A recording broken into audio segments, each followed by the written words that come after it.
Speaker, Representative Ward. I rise in opposition to the Hawaii State Bank. Please proceed in opposition. Speaker, in our opening prayer, Reverend Heidel said, we should be mindful of the moral principles that tie us together. This means, for this bill, we should be mindful of the economic principles that divide us. Point of order, Mr. Speaker. Representative Bush. This isn't a bill, so he should refer to it as a resolution. Thank you very much. Representative Ward, this is a resolution. I think it used to be a bill, but which is part of probably why I'm speaking, because in the beginning it was a bill to establish the State Bank of Hawaii. Thank you, Majority Leader, for reminding me how bad it was when it said that the governor of the state of Hawaii was going to be the chairman of the board and his political appointees were going to be the directors. This bill, for some of us, think that the job of the private sector is business and the job of the public sector is government. This is crossing the line. And now the good thing is, and why I voted against this bill before I voted for it was... Mr. Speaker, point of order. I'm getting to the point.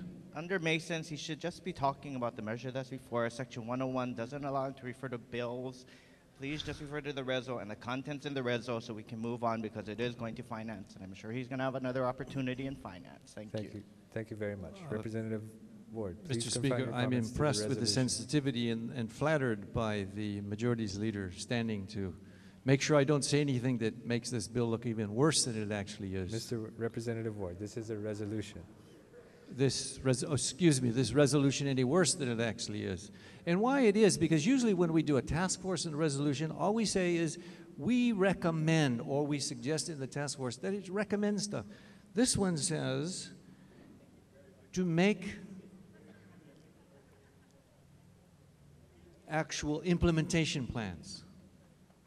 That's going a little bit over the line, which I think economically speaking, it goes over the line, because the American Bankers Association and others have said, you know, we don't need this. Who's short of loans? The banks are still open. The loans are still available. And just because North Dakota did it 100 years ago, and they've got a bit of a surplus, they're helping the economy out, I don't think we should take resources in our government to do this, nor take resources out of what now I think is the Bank of Hawaii has our current account, or other banks to siphon it into the government and to pretend that we're going to have an economic advantage by it. Mr. Speaker, the point is, this is not good policy, and it's one of those economic principles that divide, I think, a number of people in this particular body. And as the resolution is, I hope it doesn't get any farther. Thank you very much. Thank you very much.